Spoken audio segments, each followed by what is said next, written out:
에픽테토스, 노예에서 철학자로 내면의 자유를 향한 여정. 에픽테토스는 고대 로마 시대의 스토아 철학자로 노예 출신이라는 특이한 이력을 지니고 있습니다.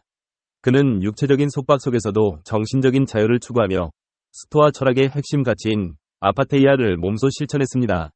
에픽테토스의 철학은 오늘날까지도 많은 사람들에게 영감을 주고 있으며 특히 현대 심리학과 자기 개발 분야에서 그의 가르침이 재조명되고 있습니다. 에픽테토스는 소아시아 프리기아 히에라폴리스에서 노예로 태어났습니다. 그는 로마의 부유한 관리 에파프로디토스의 노예였으며 어린 시절부터 주인의 학대로 인해 다리를 절게 되었습니다.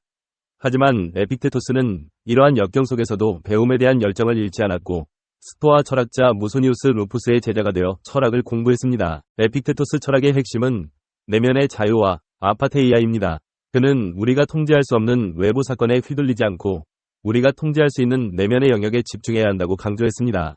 아파테이아는 외부 사건에 대한 감정적인 동요를 극복하고 평정심을 유지하는 것을 의미합니다. 에픽테토스는 아파테이아를 통해 우리는 진정한 자유와 행복을 얻을 수 있다고 믿었습니다. 에픽테토스는 자신의 철학을 담은 두 권의 책, 엔케이리디온과 다마록을 남겼습니다. 이 책들은 에픽테토스의 제자 아리아노스가 그의 강의를 기록한 것으로 스토아 철학의 핵심 원리를 간결하고 명확하게 제시하고 있습니다.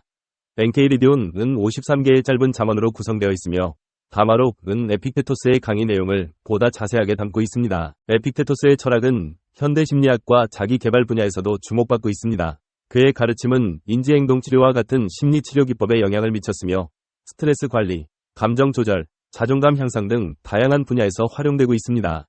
특히 에픽테토스의 내면의 자유와 아파테이아 개념은 현대인들이 불안과 스트레스를 극복하고 행복한 삶을 살아가는 데 중요한 지침을 제공합니다. 최근 에픽테토스 철학에 대한 연구는 다양한 방향으로 진행되고 있습니다. 특히 에픽테토스 철학과 현대 심리학의 연관성에 대한 연구가 활발하게 이루어지고 있으며 그의 가르침을 현대사회에 적용하는 방법에 대한 논의도 활발합니다. 에픽테토스 철학은 긍정적인 측면뿐만 아니라 한계와 비판도 존재합니다. 일부 비판가들은 에픽테토스의 철학이 지나치게 개인주의적이고 사회 문제에 대한 관심이 부족하다고 지적합니다. 또한 그의 철학이 감정을 억누르고 냉정함을 유지하는 것을 강조하는 측면은 현대적인 관점에서 비판받기도 합니다. 에픽테토스의 생애와 스토아 철학은 그의 제자 아리아노스의 정성, 어린 필사 덕분에 우리에게 전해진다. 세네카가 꿈 많은 젊은 철학자 루킬리우스에게 보낸 자상하고 친절한 편지 덕분에 우리는 삶과 죽음에 대한 세네카의 철학을 알 수 있다. 그러나 대부분의 스토아 철학자는 글을 거의 남기지 않았다. 그들의 아포리즘은 다른 철학자의 글에 기록되거나 제자들의 노력 덕분에 지금까지 전해질 뿐이다. 에픽테토스의 경우도 마찬가지이다. 그의 철학도 로마의 정치가이며 역사가이던 제자 아리아노스의 정성 어린 필사 덕분에 우리에게 전해진다. 에픽테토스는 저술을 하지 않았다고 알려져 있다. 에픽테토스도 저작은 제자인 아리아노스가 그의 가르침을 기록한 것이다. 아리아노스는 에픽테토스의 가르침을 정리한 어록이 서문에서 나는 스승의 가르침을 하나도 빼놓지 않고 기록하려 애썼다.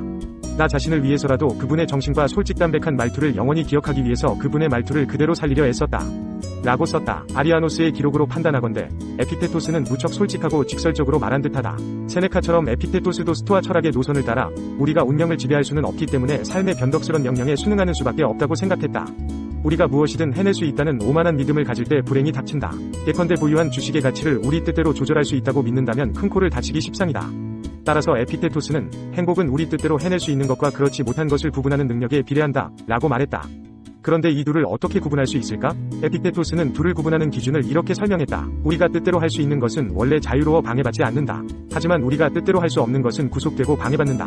따라서 자연스레 구속받는 것을 자유로운 것이라 생각한다면 또 당신의 것이 아닌 것을 당신의 것이라 생각한다면 당신은 필연적으로 혼돈에 빠지고 불행을 겪으며 신과 주변 사람을 원망하게 될 것이다. 이런 실용주의적 철학은 오늘날 알코올 중독자들이 모임을 갖기 전에 암송하는 평온의 기도문에서 찾아볼 수 있다.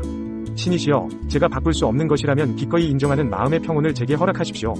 대신 제가 바꿀 수 있는 것이라면 바꿔갈 수 있는 용기를 제게 허락하십시오. 이 둘을 구분할 수 있는 지혜를 제게 주시옵소서. 에픽테토스의 삶에 대해서는 알려진 바가 거의 없다. 그가 터키의 남서부, 즉 현재의 파무칼레인 히에라폴리스에서 태어났고 디오게네스처럼 노예였다가 훗날 자유인이 되었다는 정도만이 알려져 있을 뿐이다. 그는 네로 시대의 철학을 연구해서 니코폴리스에 학교를 세워 제자들을 가르쳤다. 충직한 제자 아리아노스를 만난 곳도 니코폴리스였다. 에픽테토스의 개인 신상에 대해 알려진 유일한 내용은 그가 불구였고 고아인 아이를 키우는데 도움을 받으려고 말년에야 결혼했다는 것이다. 그런데 왜 불구가 되었을까? 류머티즘이라는 설도 있지만 고문을 받았기 때문이라는 주장이 더 설득력 있게 들린다. 에픽테토스에게 주인이 다리를 비틀어 꺾어버리는 벌을 내리고 있었다. 에픽테토스는 스토아 철학자답게 침착하게 그 고통을 견디면서 주인에게 다리가 부러질 것 같다고 말했다. 결국 뚝소리가 나면서 다리가 부러지자 에픽테토스는 다리가 부러질 거라고 말했잖아요 라고 주인에게 투덜거렸다. 그 후 그는 평생 다리를 절뚝거리며 다녔다. 원하는 것이나 원하지 않는 것을 마음대로 조절하는 사람이 주인이다. 자유롭고 싶은가? 그렇다면 남의 것을 탐내지 마라. 그렇지 않으면 반드시 노예가 되리라. 버스터 키튼의 영화 셜록 주니어의 한 장면은 에픽테토스의 가르침을 고스란히 담아낸 듯하다. 이 영화에서 키튼은 영상기사 역할을 하며 사립탐정의 꿈을 남몰래 키운다. 어느 날 키튼은 추리 영화를 돌리던 중에 영사실에서 잠이 들고 유명한 탐정의 신분으로 그 영화에 출연한다. 꿈속에서 키튼은 영화 속으로 들어가 한 저택의 현관 앞에 서 있다. 문을 두드리지만 대답이 없다. 그가 등을 돌리자 장면의 변화가 순간적으로 후드득 일어난다. 그리고 키튼은 이미 현관 계단을 내려와 정원에서 벤치 주변을 서성댄다. 그 후 그는 번잡한 길 한가운데 서 있고 깎아지른 듯한 절벽 끝에서 서성대며 정글에서 사자와 마주치고 사막에서 헤매며 바다 한가운데에서 바위에 걸터앉아 구조를 요청하고 눈더미에 얼굴부터 쳐박고는 마침내 다시 정원으로 되돌아온다. 이 모든 장면이 약 60초 내에 지나간다. 에픽테토스의 주장에 따르면 우리 삶은 버스트 키튼의 꿈과도 같은 것이다. 하지만 키튼의 꿈처럼 재미있는 것도 아니다. 우리는 정작 우리에게는 아무런 책임도 없는 상황에 끊임없이 떠밀려 들어가서 수많은 역경과 싸워야 한다. 세계라는 무대에서 감독이 액션이라 소리치지만 우리는 대본조차 읽지 못한 처지이다. 우리 위지와는 아무런 상관없이 우리에게 역할이 부여된다. 그러나 우리에게 부여된 역할의 해석은 우리 몫이 아니다. 우리 역할은 우리에게 부여된 역할을 훌륭하게 해내는 것이다. 그러나 역할의 결정은 다른 사람의 몫이다.